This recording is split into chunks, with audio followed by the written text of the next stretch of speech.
Hello friends, welcome back to Mallu drama box. എപ്പിസോഡിൻ്റെ തുടക്കത്തിൽ ice ട്രക്കിൽ അകപ്പെട്ട രോഹിത്തിനെയും സോനയെയുമാണ് കാണിക്കുന്നത്. ബോധം കെട്ട് കിടക്കുന്ന സോനയെ രോഹിത് എണീപ്പിക്കാൻ നോക്കുന്നുണ്ടെങ്കിലും അവൾ എണീക്കുന്നില്ല. അങ്ങനെ പെട്ടെന്ന് ആ ട്രക്കിൻ്റെ ഡ്രൈവർ ഉറക്കം തൂങ്ങി വണ്ടി ഒരു മരത്തിൽ കൊണ്ടുപോയിട്ട് ഇടിക്കുന്നുണ്ട്. ആ ഇടിയുടെ ആഘാതത്തിൽ രോഹിത്തും സോനയും പുറത്തേക്ക് തെറിച്ച് വീഴുന്നുണ്ട്.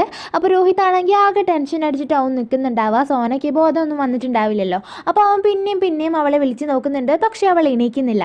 പിന്നെ പോലീസുകാരുടെ ചോദ്യം ചെയ്യലിൽ ഭാസ്കരും കൂട്ടരും സത്യമെല്ലാം തുറന്നു പറയുന്നുണ്ട്. സോന നിരപരാധിയാണെന്ന് ന്യൂസ് ചാനലിൽ എല്ലാം വരികയാണ്. അപ്പോൾ ഇത് കണ്ടിട്ട് എല്ലാവർക്കും ഒരുപാട് സന്തോഷമാവുന്നുണ്ട്. പിന്നെ രോഹിത് സോനയോട് എനിക്ക് സോന നീ ഇല്ലെങ്കിൽ ഞാൻ ഒറ്റയ്ക്കാകുമെന്ന് പറയുന്നുണ്ട്. എന്നിട്ട് 2 കല്ലെടുത്തിട്ട് അത് തമ്മിൽ ഉരച്ചിട്ട് തീ ഉണ്ടാക്കാൻ നോക്കുകയാണ് അവൾക്ക് ചൂട് കൊടുക്കാൻ വേണ്ടിയിട്ട്. പക്ഷേ അതൊന്നും നടക്കാതെ ആയപ്പോൾ അവൻ്റെ ഡ്രസ്സ് അഴിച്ചിട്ട് അവളെ കെട്ടിപ്പിടിച്ചിട്ട് ചൂട് കൊടുക്കുന്നുണ്ട്. അപ്പോൾ ആ സീൻ കട്ടായിട്ട് പിന്നെ രാവിലെ സോന എണീക്കുന്നതാണ് കാണിക്കുന്നത്. അപ്പോൾ അവൻ ഷർട്ടൊന്നും ഇടാത്തത് കണ്ടിട്ട് ഇതൊക്കെ എന്താ രോഹിത് എന്ന് അവനെ ഉന്തിവിട്ടിട്ട് ചോദിക്കുന്നുണ്ട്. അപ്പോൾ അവൻ അവളെ ഭയപ്പെടുത്താൻ വേണ്ടിയിട്ട് നിനക്കൊന്നും ഓർമ്മയില്ലേ, ഇന്നലെ രാത്രി നീയും ഞാനും തമ്മിൽ ഒന്നായി എന്ന് പറയുമ്പോഴേക്കും സോന അങ്ങനെയൊന്നും നടക്കില്ല എന്ന് പറയുന്നുണ്ട്. അപ്പോൾ രോഹിത് ഞാൻ നിന്നോട് കുറേ പ്രാവശ്യം പറഞ്ഞതാ വേണ്ട എന്ന്, നീ എന്നെ നശിപ്പിച്ചു, പിന്നെ ഞാനും ഒരു പുരുഷനല്ലേ, അപ്പോൾ എനിക്കും വികാരവിചാരങ്ങളൊക്കെ ഉണ്ടാവില്ലേ എന്ന് അവൻ അവളെ കളിയാക്കുന്ന രീതിയിൽ പറയുന്നുണ്ട്. അപ്പോൾ സോന ആണെങ്കിൽ ഇതൊക്കെ കേട്ടിട്ട് ആകെ സങ്കടപ്പെട്ടിട്ട് നിങ്ങളിതൊക്കെ വെറുതെ പറയുകയാണ്, എന്നെ പറ്റിക്കാൻ വേണ്ടിയിട്ടല്ലേ ഇങ്ങനെയൊക്കെ പറയുന്നതെന്ന് പറയുമ്പോൾ അവൻ പിന്നെയും അവളെ ദേഷ്യം പിടിപ്പിച്ചുകൊണ്ടേയിരിക്കുകയാണ്. അപ്പം അങ്ങനെ അവസാനം അവൾ കരയുന്ന ആ സ്റ്റേജിലെത്തിയപ്പോൾ അവൻ സത്യങ്ങളെല്ലാം തുറന്നു പറഞ്ഞിട്ട് അവളെ കളിയാക്കി ചിരിക്കുന്നുണ്ട്. അപ്പോൾ സോന ഒരു വടിയെടുത്ത് നിങ്ങൾ എന്നെ പേടിപ്പിച്ചതാണല്ലേ, നിങ്ങൾക്കുള്ളത് ഞാൻ തരാമെന്ന് പറഞ്ഞ് രോഹിത് ഓടുമ്പോൾ അവൻ്റെ പിന്നാലെ ഓടുന്നുണ്ട്. അപ്പോൾ സോന വീഴാൻ പോകുമ്പോൾ രോഹിത് അവളെ പിടിക്കുകയാണ്.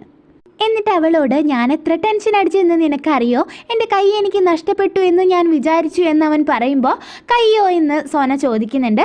അപ്പോൾ അവൻ നിനക്കറിയില്ലേ ഒരു ഹാർട്ട് സർജന് ആളുടെ കൈ എത്ര ഇമ്പോർട്ടൻ്റ് ആണെന്ന്, അതുപോലെ തന്നെയാണ് എനിക്ക് നീയും അതാണ് അങ്ങനെ പറഞ്ഞത് എന്ന് പറയുന്നുണ്ട്. അങ്ങനെ അവർ തമ്മിൽ ചെറിയ റൊമാൻറ്റിക് സീൻ അവിടെ കാണിക്കുന്നുണ്ട്. ആ ടൈമിൽ തന്നെയാവും രോഹിത്തിൻ്റെ ബ്രദേഴ്സ് അങ്ങോട്ട് വന്നിട്ട് അവരെ വീട്ടിലേക്ക് കൂട്ടിക്കൊണ്ടു പോകുന്നത്. അങ്ങനെ സോനയെ അവർ അവളുടെ വീടിന് മുന്നിൽ ഡ്രോപ്പ് ചെയ്യാണ്. അപ്പോൾ രോഹിത്തിനോട് വൈകിട്ട് ഗണേശ് ചതുർത്ഥിയുടെ സെലിബ്രേഷന് വരാൻ സോന പറയുന്നുണ്ട്. അങ്ങനെ വീട്ടിൽ വന്ന സോനയോട് സുമൻ എല്ലാ കാര്യങ്ങളും സോൾവ് ആയ കാര്യമെല്ലാം പറയുമ്പോൾ അവൾക്ക് ഒരുപാട് സന്തോഷമാകുന്നുണ്ട്. ആ സീൻ കട്ടായിട്ട് പിന്നെ കാണിക്കുന്നത് സെലിബ്രേഷന് നേത്ര വന്ന് സോനയെ സീരിയലിലേക്ക് തിരിച്ചെടുത്ത കാര്യം എല്ലാവരോടും പറയുന്നുണ്ട്. അപ്പോൾ ഇതിൻ്റെ ഇടയിൽ പരിയും റോഹനും തമ്മിലുള്ള റൊമാൻറ്റിക് സീനും കാണിക്കുന്നുണ്ട്.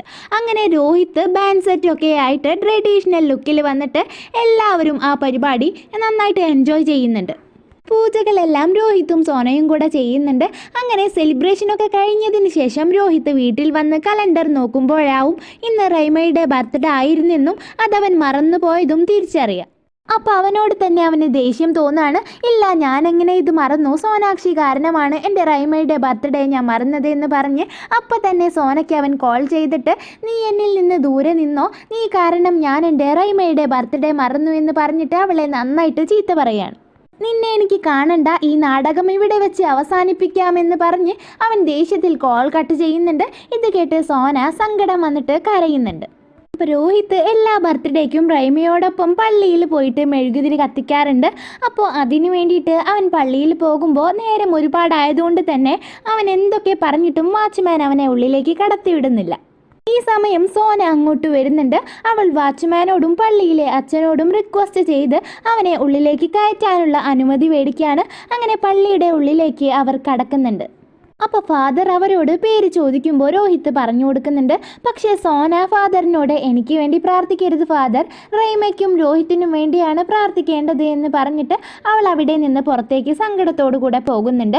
അങ്ങനെ രോഹിത് റൈമയെക്കുറിച്ച് ഫാദറിനോട് പറഞ്ഞു കൊടുക്കുന്നുണ്ട്. അവളിപ്പോൾ കോമയിലാണെന്നും അവൾക്ക് വേണ്ടി പ്രാർത്ഥിക്കാനും പറയുമ്പോൾ ഫാദർ അവനോട് കണ്ണടച്ച് അവൾക്ക് വേണ്ടി പ്രാർത്ഥിക്കാൻ പറയാണ്. പക്ഷേ അവൻ കണ്ണടയ്ക്കുമ്പോൾ റൈമയ്ക്ക് പകരം ആ സ്ഥാനത്ത് അവൻ കാണുന്നത് സോനയുടെ മുഖമാണ്. അപ്പോൾ അവൻ ഞെട്ടിയിട്ട് ഫാദറിനോട് ഈ കാര്യം പറയുമ്പോൾ നീ കണ്ട ആളാണ് നിന്റെ യഥാർത്ഥ പ്രണയം, പ്രാർത്ഥനയുടെ സമയം മനുഷ്യൻ്റെ മനസ്സ് ഒരു കണ്ണാടി പോലെ ശുദ്ധമായിരിക്കും, നീ കണ്ട മുഖമാണ് നിന്റെ പ്രണയമെന്ന് ആൾ പറയുന്നുണ്ട്. അപ്പോൾ ഇത് കേട്ട് രോഹിത് ഞെട്ടിയിട്ട് പുറത്തേക്ക് പോകുമ്പോൾ സോന അവിടെ നിൽക്കുന്നുണ്ടാകും. അപ്പോൾ സോന അവനെ കണ്ടതും അവനോട്, രോഹിത് ഇന്ന് നീ പ്രാർത്ഥിച്ചത് എല്ലാം നടക്കും, എനിക്ക് നാളെ ഷൂട്ടുണ്ട്, അപ്പോൾ ഞാൻ എന്നാൽ പോവുകയാണ് എന്ന് പറയാണ്. അപ്പോൾ രോഹിത് ആണെങ്കിൽ ഒന്നും പറയാൻ പറ്റാതെ നിൽക്കുന്നുണ്ട്. അങ്ങനെ വിക്കിയിട്ട് ലാസ്റ്റ് താങ്ക് യു എന്ന് അവളോട് പറയുന്നുണ്ട്.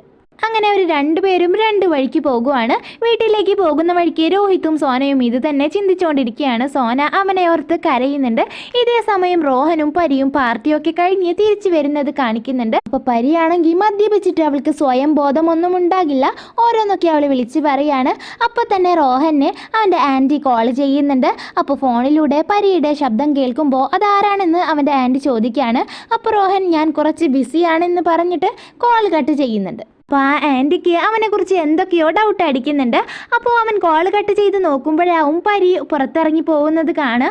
അപ്പോൾ അവൻ അവളുടെ പിന്നാലെ പോകാൻ വേണ്ടി നിൽക്കുമ്പോൾ തന്നെ സോനയുടെ കാർ അങ്ങോട്ട് വരികയാണ്. അങ്ങനെ സോനയുടെ കാറിൻ്റെ മുന്നിൽ തന്നെയാണ് നമ്മുടെ പരി ചെന്ന് വീഴുന്നത്. അപ്പോൾ ഇത് കണ്ടിട്ട് ഓടിപ്പോയിട്ട് സോന അവളെ പിടിച്ചിട്ട് നീ എങ്ങനെ ഇവിടെ വന്നു, ആരാ നിന്നെ ഇവിടെ കൊണ്ടുവന്നത് എന്നെല്ലാം ചോദിക്കുന്നുണ്ടേലും അവളൊന്നും മിണ്ടുന്നില്ല. റോഹനാണെങ്കിൽ സോന കാണാതിരിക്കാൻ വേണ്ടിയിട്ട് കാറിന് മറവിൽ ഒളിച്ചിരിക്കുന്നുണ്ട്. അങ്ങനെ പരിയെ സോന വീട്ടിലേക്ക് കൊണ്ടുപോകുകയാണ്.